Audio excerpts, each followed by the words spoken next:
Nasasaktan mo ba ang kalusugan mo nang hindi mo namamalayan? Naisip mo na ba kung bakit may magtao na nananatiling matalas ang pag-iisip, masigla at malusog kahit umabot na sa edad na 80 o 90, habang ang iba ay laging pagod, madaling kapitan ng sakit at unti-unting humihina ang katawan? Paano kung ang kaibahan ay hindi lang dahil sa suwerte o lahi, kundi isang simpleng bagay lang kung paano mo inaalaga ng katawan mo araw-araw? Karamihan sa atin ay may hygiene routine na paulit-ulit na lang sa loob ng maraming taon maligo, magsipilyo, maglagay ng lotion paminsan-minsan at iniisip nating sapat na yon. Pero heto ang hindi alam ng karamihan, may 5 bahagi na katawan na madalas nating nakakalimutang linisin ng maayos, lalo na nagmatatanda. At ito ang mahalaga, ang pagpapabaya sa bahaging ito ay maaring humantong sa seryosong may issue sa kalusugan, gaya ng matagalang pamamaga, impeksyong nagpapahina ng immune system, at ayon sa migbagong pag-aaral, maari pang magdulot ng sakit sa puso, komplikasyon sa diabetes, at paghina ng memorya at pag-iisip. Pero ang solusyon, ilang minuto lang bawat ara ang kailangan para mapabuti ang kalinisan sa migito, na maaring magdulot ng mas mataas na enerhiya, mas mayos na daloy ng dugo, at mas mahabang buhay. Hindi ko rin ito masyadong bigigang pansin noon hanggang sa nakausap ko si Dr. Emma Harris, isang geriatric specialist na mahigit 30 taon ng karanasan sa pangangalaga ng matatanda. Ang binahagi niya ay tuluyang nagbago ng pananaw ko tungkol sa personal na kalinisan. Kaya nang gayon ibubunyag ko sa iyo ang 5 bahagi na katawan na madalas nating napapabayaan at kung paano ang kaunting dagdag na pag-aalaga ay maaring literal na magdagdag ng makataon sa iyong buhay. At huwag kang mag-aalala, hindi mo kailangang gugastos ng malaki o magtagal sa banyo. Ito ay masimpleng hagbang, praktikal at ilang minuto lang ang kailangan bawat ara. Ang epekto nito sa kalusugan mo ay maaring maging napakalaki, maari nitong baguhin ang buhay mo. Kaya manatili ka hanggang dulo, dahil kapag nalaman mo ang 5 bahaging ito, mapapansin mong unti-unti kang nagkakaroon ng tunay na pagbabago, mas preskong hininga, mas mayos na balanse na katawan, mas kaunting pananakit, at mas mahimbing na tulog.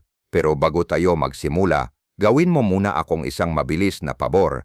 Kung mahalaga sa iyo ang kalusugan mo at gusto mo ng mas maramay pang tips na tulad nito, pindutin mo ang like button. Makakatulong ito para makapahatid ako ng mas maramay at mas makabuluhang content para sa iyo. At kung hindi ka pa nakasubscribe, siguraduhin pindutin mo na ang subscribe button at i-on ang notifications para hindi mo mamiss ang maksusunod na videos na maaring makatulong sa iyo na mabuhay ng mas maganda at mas matagal. Gayon, magsimula tayo sa isa sa pinaka-nakakagulat pero madalas napapabayaan na bahagi na katawan mo, ang dila, isang nakatagong pangganib sa kalusugan na bihira mong mapag-isipan. Isipin mo ito, araw-araw mong nililinis ang kusina mo, pinupunasan ang countertop, kinukuskos ang lababo, tinatapon ang basura, pero paano kung sabihin ko sa iyo na may isang surface sa bahay mo na araw-araw nag-ipon ng dumi, bakterya at tirang pakain at hindi mo man lang ito napapansin? Ganyan mismo ang nangyayari sa loob ng bibig mo kapag hindi mo nililinis ng maayos ang dila mo. Ang dila mo ay hindi lang basta kalamnan na ginagamit mo sa pagkain at pagsasalita, ito ay isang tirahan ng napakaraming mikrobyo. Sa bawat sandali, mahigit 700 uri ng mikroorganismo ang naninirahan sa dila mo. May mabubuti, pero marami sa kanila ang maaring makasama sa kalusugan mo kung pababayaan. At dito na nagiging seryoso ang usapan. Ang paminsalang bakterya mula sa dila mo ay maaring pumasok sa dugo sa pamamagitan ng maliliit na sugat o namamagang gilagid, isang bagay na karaniwang nararanasan ng matatanda. Ang mahinang kalinisan ng dila ay naiugnay sa sakit sa puso, komplikasyon sa diabetes, at maging sa may impeksyon sa pahinga. Ang dila na may makapal na coating ay maaring makasira ng panlasa, magpahina ng immune system, at magdulot ng matagalang mabahong hininga. Isipin mo na lang ang dila mo bilang air filter ng heating system sa bahay. Kapag hindi ito nililinis ng regular, lahat ng mahawakan nito ay madadamay sa dumi. Hindi mo ito nililinis, kaya unti-unting naipon ang alikabok at dumi. At bago mo pa namalayan, ang hangin sa loob ng bahay mo ay nagiging mabaho, makaluma, at hindi na malinis. Ang maganda, madali lang panatiling malinis ang dila, mabilis gawin, at hindi mo kailangang gumastos ng malaki. Ito ang isang mabilis at epektibong routine Para mapanatiling malusog ang dila mo, gumamit ng tongue scraper, isang maliit at murang kasangkapan na mabibili sa kahit anong botika, at mas epektibo ito kaysa pagsipilyo lang. Dahan-dahang scrape mula sa likod ng dila paabante, huwag mong idiin masyado. Isipin mong parang nagpupunas ka ng alikabok sa ibabaw ng mesa. Gusto mong malinis ito ng mayos, pero hindi mo kailangang maging marahas. Ulitin ito ng 3 hanggang 4 na beses. Madalas makakakita ka ng manipis na puti o dilaw na film na natatangwal, iyan ang bakterya at patay na cells na ayaw mong manatili sa katawan mo. Banlawan gamit ang tubig o antibakterial na mouthwash para matangwal ang natitirang dumi. Importante rin ang timing. Sa umaga, gawin ito bago mag-almusal para maalis ang bakterya na naipon habang natutulog. Sa gabi naman, gawin ito ng mas banayad bago matulog dahil mas sensitibo ang dila pagkatapos ng buong araw ng paggamit. Ang simpleng 3 minutong habit na ito ay pwedeng makapagbago ng kalusugan mo sa paraang ni hindi mo inaasahan. Ilan sa nakakagulat na benepisyo ng paglilinis ng dila ay ang pababalik ng panlasa. Maraming matatanda ang nagsasabing pagkalipas lang ng ilang linggo ng tongue cleaning, mas nagiging buhay at masarap muli ang maglasa. Isipin mong muli mong malasahan ng buo ang kape sa umaga o ang sariwang prutas gaya ng dati. Nakakatulong din ito sa immune system mo dahil sa pagbawas ng dami ng bakterya sa bibig, nababawasan ang trabaho ng immune system mo, kaya mas nakakapag-focus ito sa ibang bahagi ng katawan. Paalam na sa mabahong hininga, karaniwang sanhi nito ang bakterya na natrap sa dila. Ang pagsisipilyo lang ay hindi sapat, pero ang regular na paglilinis ng dila kayang solusyonan ito. Tingnan mo si Linda, isang 67 anyos na retiradong guro na nagsimulang gumamit ng tongue scraper matapos itong mapabayaan sa loob ng maraming taon. Pagkalipas ng 3 buwan, nagulat siya sa laki ng pagbabago sa panlasa ng pagkain ni hindi niya namalayang nawala na pala ito. Sa susunod niyang dental check-up, napansin ng dentista niya ang mas kaunting plaque at mas malusog na gilagid, at si Teodo naman, isang 71 anyos na retiradong guro na matagal nang nahihirapan sa mabahong hininga. Kahit na araw-araw siyang nagsisipilyo at nagfe-floss, walang gumana. Nung una ay duda siya nang iminungkahi ko ang tongue scraping, pero pagkalipas lang ng 2 linggo, tuluyan nang nawala ang problema niya. Wala na siyang iniindang kaba sa tuwing may kausap siyang iba, at muling lumakas ang kanyang kumpiyansa sa sarili. Makatip para mas mapadali ang paggawa nito. Kung isa ka sa miktaong may sensitibong gag reflex, simulan mo muna sa gitna ng dila at dahan-dahang gubapang paatras habang nasasanay ka at maging mapagmatiyag. Kung mapansin mong may matagal ng pananakit, mapuputing patch o kakaibang kulay sa dila mo, huwag balewalain, kumonsulta agad sa doktor dahil maari itong senyales ng mas malalim na problema na dapat tugunan. Ang maliliit pero sinasadyang megahabit tulad nito ay pwedeng magdulot ng malalaking pagbabago sa kabuang kalusugan mo sa paraang hindi mo inaasahan. At ang pinakamagandang balita, ito pa lang ang una sa 5 madalas mapabayaan na hygiene habits na maaring literal na magdagdag ng taon sa buhay mo. Kaya, handa ka na ba sa susunod? Manatili ka lang dahil ang susunod na bahagi na katawan ay mas nakakagulat at mas kritikal pa sa kalusugan mo, ang megapaa. Ang pundasyon ng katawan mo na malamang ay matagal mo nang hindi nabibigyan ng tamang atensyon. Maglaan ka ng 1 sandali para lang pag-isipan kung gaano kabigat ang papel ng megapaa mo araw-araw. Sila ang sumusuporta sa bigat ng katawan mo, nagbibigay na galaw at nagpapanatili ng balanse.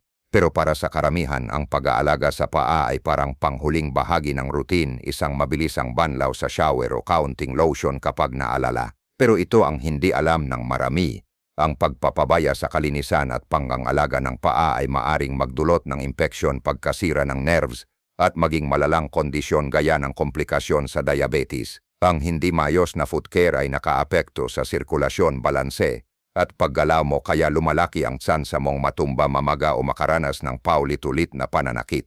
At para sa miglampas 50, ang kalusugan ng paa ay direktang konektado sa kabuang kalusugan ng katawan. Sabi na ni Dr. Emma Harris, isang espesyalista sa kalusugan ng nakakatatanda, ganito ang paliwanag niya: ang magkapaa ay parang pundasyon ng bahay. Kapag mahina o bumibigay ang base, lahat ng nasa taas, ang postura mo, kasukasuan, at maging ang kalusugan ng puso ay nagsisimulang masira. Kaya seryosohin na natin ang pagbibigay ng tamang pangangalaga sa migpaa bago pa lumala ang malilit na problema.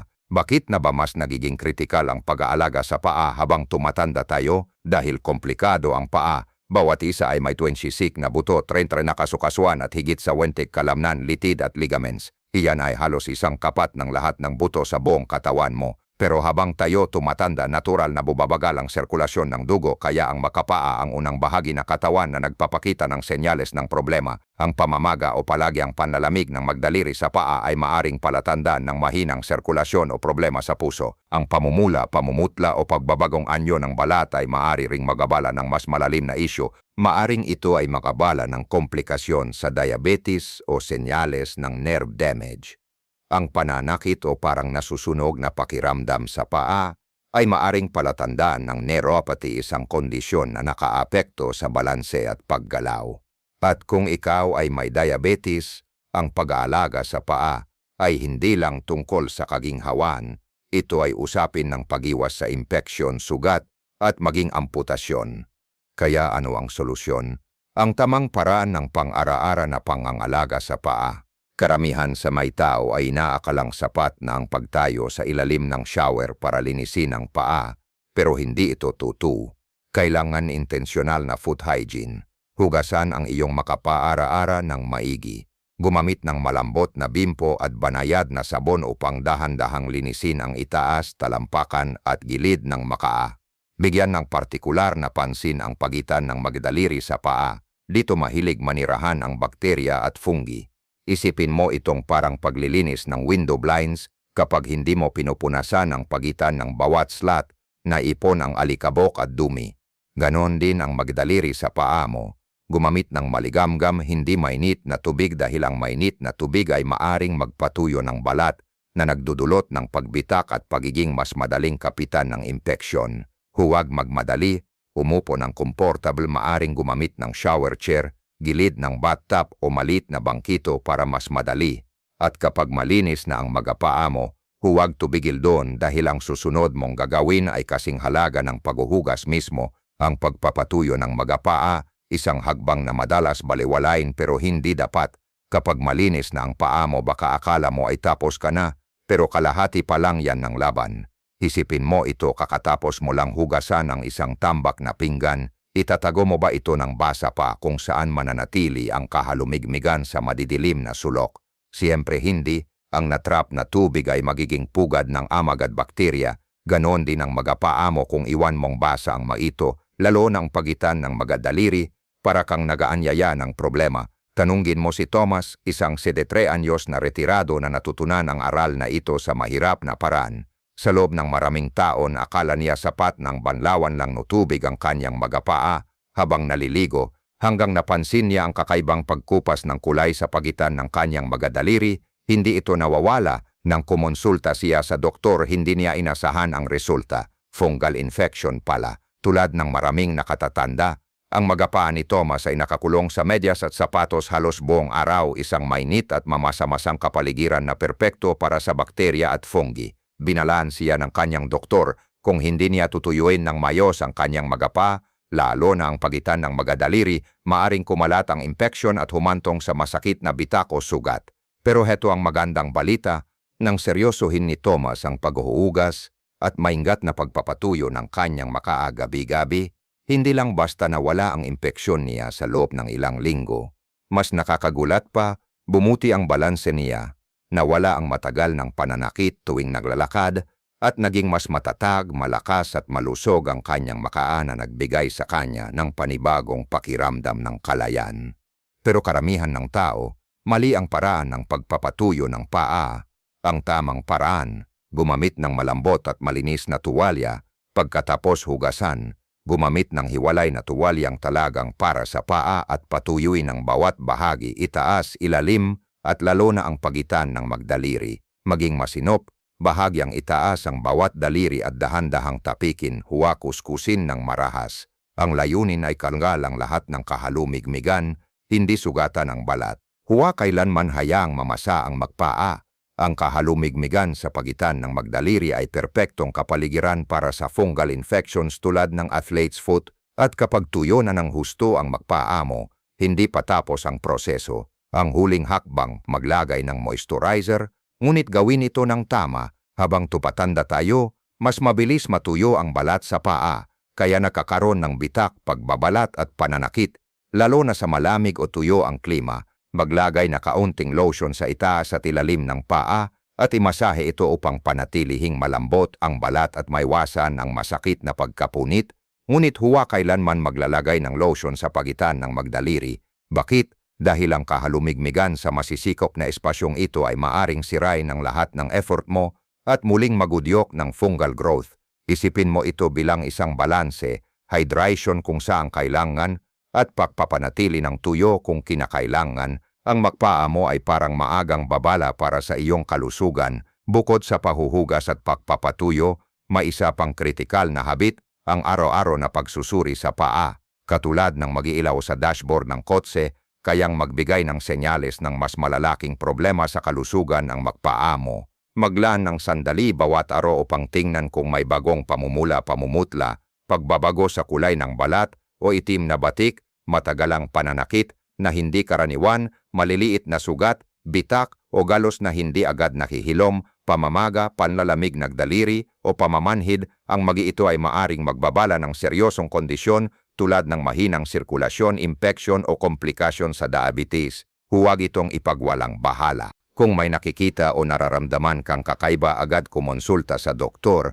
Ang maagang pagtuklas ay pwedeng makaiwas sa pangmatagalang pinsala. Ang maka mo ang tupatanggay sa iyo sa bawat yugto ng buhay, kaya alagaan mo sila. At nagayong napag-usapan na natin ang kalinisan ng paa, dubako naman tayo sa isa pang bahagi na katawan na madalas napapabayaan at maaring mas nakaapekto sa iyong kalusugan kaysa sa iniisip mo, ang kilikili. Hindi lang ito tungkol sa pawis at amoy, ito ay isang nakatagong susi sa kalusugan ng iyong immune system. Karamihan sa magtao, iniisip ang kilikili bilang isang bahagi lang na kailangang lagyan ng deodorant, isang lugar para takpan ng amoy at pawis bago lumabas ng bahay. Pero heto ang halos walang nakakaalam. Ang kilikili mo ay may mahalagang papel sa kakayahan ng katawan mong mag-detox at lumaban sa impeksyon. Tama, ang kilikili ay higit pa sa isang pawisin at nakakainis na bahagi ng katawan. Dito matatagpuan ang mga lymph node, maliliit ng unit makapangyayarihang bahagi ng immune system na sumasala ng lason, nag-aalis ng dumi, at tumutulong palakasin ang panlaban ng katawan. Kapag napabayaan na ipon ng pawis, bakterya at may kapatay na selula ng balat, bubabara ang magbutas ng balat at nagdudulot ito ng makating pantal, iritasyon at amoy na hindi nawawala kahit lagyan pa ng deodorant. Sa paglipas ng panahon, ang tira-tirang kemikal mula sa antiperspirant at deodorant ay maaring mamuo, nakakakulong ng lason at maging sanhi pa ng pamamaga ng mga lymph node. Kapag hindi naagapan, pwedeng mawi ito sa masakit na impeksyon o abscess, mga problemang mas mahirap gamutin kaysa iwasan. Ayon kay Helen Carter, isang eksperto sa kalusugan ng lymphatic system, ang kilikili ay parang natural na daluyan ng dumi. Kapag nabarahan ito ng bakterya, produkto at pawis, nahihirapan ang katawan mong maglabas ng basura at humihina ang iyong immune response. Kaya kung umaasa ka lang sa deodorant at hindi binbigyang pansin ang tamang pangaglaga sa kilikili, oras na para magbago. Maraming tao ang mali ang ginagawa pagdating sa kalinisan nito. Magsimula sa shower gamit ang maligamgam na tubig para buksan ang pores at matanggal ang naipong dumi. Gumamit ng malambot na bimpo o sponge dahil masela ng balat sa kilikili. Iwasan ang masyadong madiing pag-scrub. Linisin ito sa iba't ibang direksyon, paikot, pataas, pababa at pakaliwa pa kanan, gaya ng pagkinang sa isang babasaging kristal para siguradong malinis ng ngunit hindi naiiritang balat. Iwasan ang matatapang at mababanggong sabon na sumisira sa natural na balanse ng balat. Mas mainamang banayad at walang amoy na panlinis upang maiwasan ang pantal at iritasyon. Banlawan ng mabuti dahil ang tirang sabon ay pwedeng magdulot ng pangangati at panunuyo ng balat. Para kay Olivia, isang 65 anyos na retiradong guro, ang hindi pagbibigay pansin sa hagbang na ito ang naging sanhi ng paulit-ulit na pantal sa kanyang kilikili. Akala niya normal lang ito sa pagtanda, pero nang lumipat siya sa banayad, walang amoy na sabon at sineryoso ang paghuhugas, nakita niya ang napakalaking pagbabago. Araw-araw akong mairitasyon at migbukol sabay niya, pero nang matutunang kong linisin at banlawan ng tama ang kilikili ko, Para akong ibang tao, langit at lupa ang naging pagkakaiba, biglang nawala ang lahat ng problema. Ang tamang paraan ng pagpapatuyo at pangangalaga sa iyong kilikili ay mas mahalaga kaysa iniisip mo. Kapag mayos mong nahugasan at nabanlawan ang kilikili mo, ang susunod na hagbang, ang tamang pagpapatuyo, ay kasing halaga rin pero madalas nakakaligtaan. Kung minsan mo nang naiwan ang basang damit sa loob ng laundry basket, alam mong ang amoy nito nagiging kulop at nagsisimulang pamugaran ng bakterya. Ganon din ang nangyayari kapag hindi agad natutuyo ang kilikili mo matapos maligo. Bakit ito problema? Dahil ang mamasa-masang balat ay perpektong kapaligiran para sa pagdami ng bakterya at fungi. Ang natitirang moisture ay pwedeng magdulot ng iritasyon, pamumula, at pati na rin ng magpantal. Kapag naipon ang dumi at naharangan ng magpor sa kilikili, pwede itong magdulot ng masakit na bukol, ingrown hair o infection. Ang solusyon, patuyuin ito ng maingat. Pagkalabas ng banyo, dahan-dahang tapikin ang kilikili gamit ang malinis at malambot na tuwalya. Huwag itong kuskusin ng madin dahil maaring makasugat ito ng balat na siyang pwedeng pamahayan ng bakterya. Gamitin ang isang hiwalay na tuwalya para sa magsensitibong bahagi ng katawan, gaya ng ginagawa mo sa paa. Makatutulong ito para hindi kumalat ang bakterya. Hayaan mong magpahangin muna ang kilikili bago maglagay ng deodorant. Bakit? Dahil ang ilang segundong pahintay na ito ay nagbibigay ng pagkakataon sa balat na huhupa, bimabawasan ang tsansang mairita, at pinapahusay pa ang bisa ng deodorant mo. Kapag tuyo na, baka mapansin mo agad ang kaibahan, mas makinis ang balat sa kilikili, mas kaunti ang iritasyon, at mas preskong pakiramdam.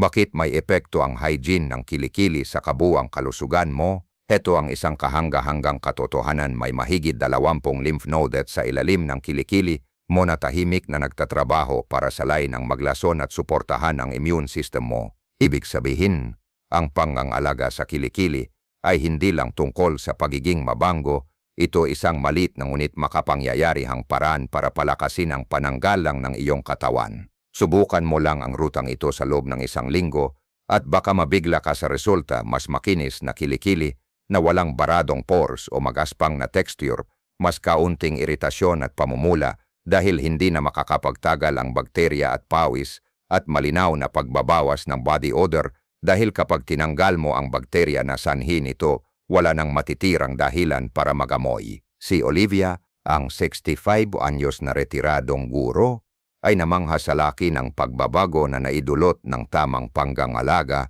sa kilikili sa kanyang araw-araw naging hawa. Matapos ang maraming taon ng pagtitis sa iritasyon at migbukol, sa wakas ay naranasan niya ang kaginhawan mula lang sa isang simpleng pagbabago sa kanyang hygiene routine.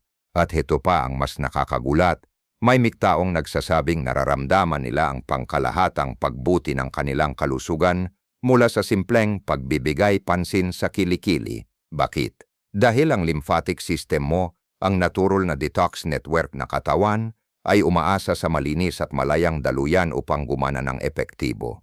Kapag ang bahagi ng kilikili mo ay barado ng pawis, bakterya at naipong produkto, mas napipilitan ang katawan mong magsumikap para ilabas ang miglason. Pero kapag mas maayos mong inalagaan ang bahaging ito, mas gumaganda rin ang natural na proseso ng paglilinis ng katawan na nagreresulta sa mas mataas na enerhiya, mas maayos na sirkulasyon ng dugo, at isang mas magaan, mas preskong pakiramdam. At dito papasok ang isa pang bahagi ng katawan na madalas nating hindi napapansin, ngunit may napakalaking epekto sa ating kalusugan, ng ilong. Halos 20,000 beses tayong humihinga araw-araw, pero gaano kadalas natin iniisip ang kalidad ng bawat hinga? Ang pahinga ay automatikong proseso nangyayari nang hindi natin iniisip, ngunit karamihan sa atin ay hindi humihinga ng tama o sapat. Sa pagdaan ng panahon, ang mahinang pahinga ay pwedeng supipsip ng enerhiya, manggulo sa tulog, at makaapekto pa sa pag-andar ng utak. Ang ilong mo ay isa sa pinakamabisang natural na air filter sa buong mundo, dinisenyo para salayin ang alikabok, allergens, at mapaganib na bakterya bago pa ito makarating sa iyong baga. Pero gaya ng air filter sa bahay na kailangang linisin o palitan paminsan-minsan, ang iyong magdanang ilong ay nangangailangan din ng regular na pangangalaga. Kapag napabayaan ang nasal hygiene, naiipon ang mga microscopic irritant tulad ng alikabok, pollen at pollution na nagpapahirap sa katawan mong salain ang mapaganib na partikulo. Nagreresulta ito sa pamamaga ng daanan ng hangin, madalas na pagbabara ng ilong, hilik at hindi mayos na tulog. Ang mahinang nasal hygiene ay naugnay sa mas mataas na paganib ng respiratory infections at kahit sa nabawas ang daloy ng oxygen sa utak. Pag-isipan mo ito, kung hindi mayos gubaganang ang ilong mo, hindi rin mayos ang paggana ng iba pang bahagi ng katawan. Ayon kay Helen Carter, isang eksperto sa respiratory health, ang ilong ay parang naka-integrate na security system ng katawan. Sisisala nito ang masasama at pinapalambot ang hangin na ating nilalanghap. Ang hangin na nilanghap mo ay sinasala at pinapalambot ng iyong ilong. Tinitiyak na ang baga mo ay tumatanggap ng malinis at masustans yang oxygen. Pero gaya ng kahit anong filter, kapag ito'y nabarahan, lahat ng susunod ay naapektuhan. Habang tumatanda tayo, bumabagal ang natural na depensa ng katawan, kaya mas mahalaga palalo na panatilihing malinis ang daanan ng ilong, hindi lang para sa ginhawa, kundi para sa mas mayos na pahinga, mas magandang tulog, at mas malusog na pangkangkatawan. Kaya panugabang tamang pangkangkalaga sa ilong. Simulan ang araw sa banayad na paglilinis ng ilong. Ang mabilis na banlaw gamit ang maligam na tubig sa paligid, butas ng ilong ay makakatulong para alisin ang alikabok at tuhog na naipon habang natutulog. Para sa mas malalim na linis, gumamit ng saline spray o neti pot. Ang saline spray ay parang sariwang shower para sa daanan ng ilong. Pinalalabas nito ang mga irritant at pinapabuti ang daloy. Ang neti pot naman ay pwedeng maging tunay na game changer, lalo na para sa mga taong may seasonal allergies o madalas na baradong ilong. Isa pang epektibong paraan ay ang paglanghap ng steam up, ang buksan ng daanan ng hangin. Maligo sa mainit na tubig o yumuko sa mangkok ng mainit na tubig habang nilalanghap ang steam. Maglagay nilang patak ng eucalyptus o peppermint oil para sa dagdag na ginhawa. Nakakalma ito ng daanan ng ilong at nagbibigay ng instant na kaginhawan sa paghinga. Tandaan din kung paano ka sumising. Maraming tao ang sobrang lakas kung suminga at sa halip na ilabas ang uhog, napupuwersa pa itong mas lalong pumasok sa loob ng sinus na nagdudulot na pressure at irit. Sa halip dahan-dahang linisin ang isang butas ng ilong sa bawat singa gamit ang malambot na tissue at palaging magugas ng kamay pagkatapos upang maiwasan ang pagkalat ng mikrobyo. Ang mga benepisyo ng tamang nasal kahit ay pwedeng baguhin ang buhay mo. Mapapansin mong mas malinis ang paghinga mo, mas konting pababara, mas bihirang sipon, at mas maluwag na daloy ng hangin buong araw.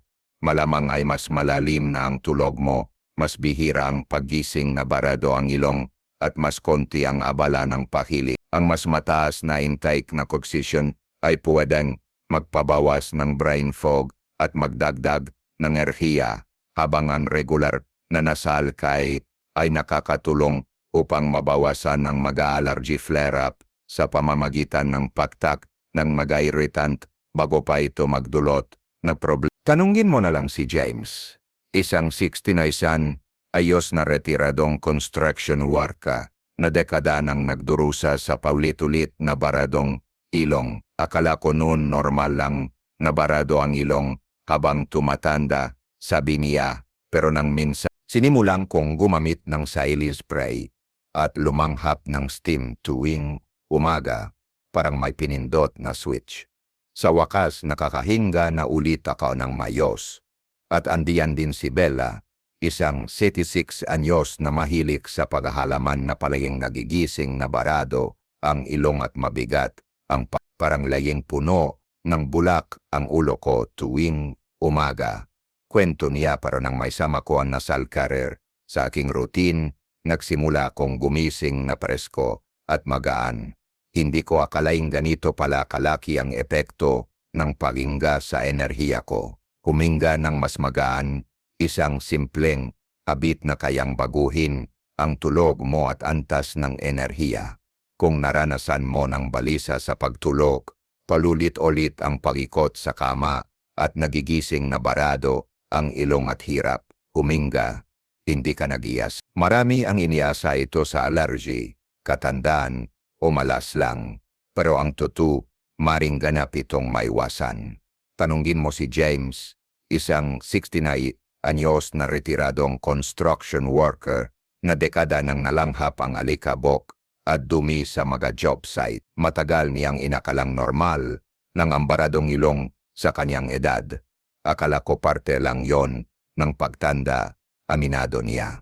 Pero nang nagsimula akong magigising ng inihingal tuwing ilang oras, doon ko naisip na may mali. Kaya't gumawa siya ng isang malit na pababago. Isinama niyang simpleng nasal cleaning routine sa kanyang umaga at gabi. Parang pinindot lang ang switch. Nakakahinga na ako ng maluwag. Doon ko lang napagtanto kung gaano kabigat ang dulot ng congestion sa katawan ko. At hindi lang siya nakaranas nito. Si Bella, na dating palaying barado ang ilong pagkagising, ay naniniwala na maliking tulong ang kanyang araw-araw na salini rinse. Dati parang may ulap sa utak ko tuwing umaga, sabi niya. Ngayon, gamit lang ang simpleng salini spray parang nawala ang lahat na yon. Mas magaan ang pagiga ko at mas gising ako. Paano balinisin ng tama ang ilong? Ang pagpapanatiling malinis ng ilong ay isa sa pinakamadaling paraan para mapabuti ang pagiga, kalidad ng tulog at antas ng enerhiya. Ganito ang tamang paraan, simula ng araw, sa mabilis na balaw, basahin ang paligid ng butas ng ilong gamit ang maligang na tubig upang maalis ang alikabok at uok na naipon habang natutulog. Gumamit ng salini spray o rinse. Ang salini spray ay parang preskong shower para sa ilong mo, nililinis ang allergen at binubuksan ang daanan ng hangin. Kung kailangan mo mas malalim, subukan mo ang Netipot, isang malit na device na parang saring ginagamit kasama ng Salina solution para ganap na linisin ang iyong sinus. Maraming first-timers ang nagsasabing ang paggamit ng Netipot ay parang literal na pahinggan bagong hanga. At kung sa tingin mo tama na ang pagsiginga mo, baka kailangan mo rin itong baguhin. Karaniwang maling paraan ay ang papigil sa parehong butas ng ilong at pabuga ng malakas na lalo lamang nagtutulak, nguok, papaloob sa sinus at nagpapalala ng pababara. Sa halip, dahan-dahang suminga gamit ang isang butas ng ilong sa bawat pagkakataon sa malambot na tissue at pagkatapos ay hugasan ng maigi ang mga kamay upang maiwasan ang pagkalat ng mikrobyo. Subukan din ang steam treatment, pumasok sa mainit na shower, huminga ng malalim at hayaang lumuwag ang uhok ng natural sa tulong ng steam. Para sa mas malalim na linis, ilapit ang muka sa isang mangkok ng mainit na tubig. Magtakip ng tuwalya sa ulo upang matrap ang steam at dahan-dahang huminga. Gusto mong dalhin ito sa susunod na level. Maglagay ng ilang patak ng eucalyptus o peppermint oil. Ang malamig na sensasyon ay agad na bumubukas sa mga daanan ng hangin at ginagawang effortless ang bawat paki. Labanan din ang panunuyo ng ilong. Habang tayo'y tumatanda, ang sensitibong balat sa loob ng ilong ay mas madaling matuyo at mag-crack, lalo na kapag malamig ang panahon o tuyo ang kaunting pahid ng natural na langis tulad ng coconut oil o vitamin E gamit ang malinis na daliri o cotton swab ay makakatulong para manatiling moisturized at komportable ang loob ng ilong. Isang simpleng habit na ilang minuto lang sa bawat pero napakalaking benepisyo, mas malinis na pakingga, kaunting pababara, mas bihirang sipon, mas mahimbing na tulog, wala na yung paggising na barado ang ilong at pagod, mas mataas na enerhiya dahil mas maraming oxygen, mas konting pagod at brain fog at mas konting allergy flare-ups dahil nailalabas agad ang mga irritant bago pa makapagdulot ng problema.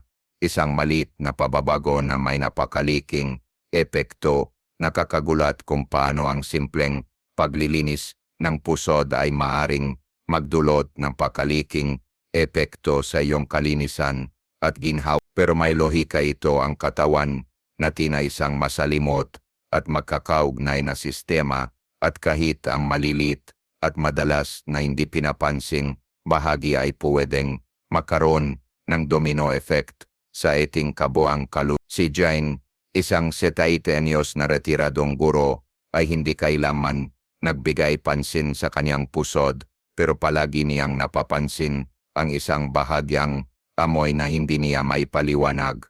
Akala ko noon, damit ko, sabon, o baka pakain ko ang may problema, pag-amin ni. Pero nang may sama ko ang paglilinis ng pusod sa araw-araw kong routine, bigla na lang nawala ang amoy, at hindi lang iyon, ang balat sa paligid ng kanyang tiyan ay naging mas malambot at mas malusog rin. Hindi ito bihir. Habang tumatanda, ang pababago sa hormones, epekto ng gamot, at bumabagal na skin cell turnover ay nakaapekto sa natural na amoy ng katawan at kalusugan ng balat. Ang ganitong malit pero intensyonal na habit ay maaaring magpanumbalik ng freshness at makaiwas sa hindi inaasahang discomfort. Kailan datin maging mas maingat, nagkasenyalis na dati bantayan, bagamat kadalasan ay sapat na ang regular na paglilinis upang panatilihing sariwa at walang problema ang pusod, mainam pa rin na bigyang pansin ang anumang hindi normal. Kung mapapansin mong may matagalang pamumula o iritasyon sa paligid ng iyong pusod, magpatingin agad sa doktor. Maring ito ay maagang senyales ng impeksyon. Kung may kakaibang likidong lumalabas o nakakaramdam ka panggati, posibleng may bacterial o fungal infection. Ang kirot na hindi nawawala lalo na kung may kasaysayan ka ng body piercing ay datin ni pasuri dahil kahit matagal nang gumaling ang butas, mari pa ring magkaroon ng atagong impeksyon palipas ng mga tao. Para sa mga taong may diabetes o mahinang immune system, ang maliit na impeksyon ay pwedeng lumala ng mabilis kung hindi agad maagapan. Kaya naman, ang isang simpleng araw-araw na paglilinis ay mairing maging isang malakas na pananggalaban sa mga ganitong problema. May belibatan piercing ka ba? Ito ang kailangan mong malaman. Kahit matagal nang gumaling ang butas, hindi ito nanggahulog ang pwede mo na itong pabayan. Bakit? Dahil ang alahas ay mairing mambitag ng bakterya, pawis, at patay na balat na nagdudulot ng iritasyon o impeksyon. Ang butas ng piercing ay hindi kailanman tuluyang nagsasara. Ito'y nananatiling malit na bulsang mairing pamahayan ng dumi. Kung may piercing, kamaglan ng dag na sandali araw-araw para maingat na linisin ang palibot nito gamit ang maligamgam matubig at banayad na sabon. Patuyo nito ng mabuti upang maiwasan ang pamamalagi ng moisture. Surin kung may pamumula o panlalambot sa balat maaga pa lang, ito na ang babalang. May maipong dumi o nagsisimulang impeksyon, maliit na pagbabago, maliking balik. Sino ang mag-aakala na 5 madalas na nakakalikta ang bahagi ng katawan ay mairing magkaroon ng napakaliking epekto sa iyong kalusugan, kalinisan, at kumpiyansa mula sa iyong dila hanggang pa, kilikili, ilong, at mismong pusod. Ang mga simpleng gawain na ito ay pwedeng makaiwas sa impeksyon at iritasyon, magpabuti ng sirkulasyon at lakas ng resistensya, at makatulong na maramdaman mong mas sariwa, mas malinis, at mas masigla araw-araw. Gayon, ikaw naman ang pinakanakagugulat na natutunan mo gayon. Mag-iwan ng komento sa ibaba at sabihin kung aling habit ang sisimulan mong isama sa iyong routine. At kung nakatulong sa iyo ang mga tips na ito, i-click ang like button at mag-subscribe para sa mas marami pang simpleng siyensyong suportadong paraan para mapabuti ang iyong pamumuhay. Maraming salamat sa panonood at magkita tayo muli sa susunod.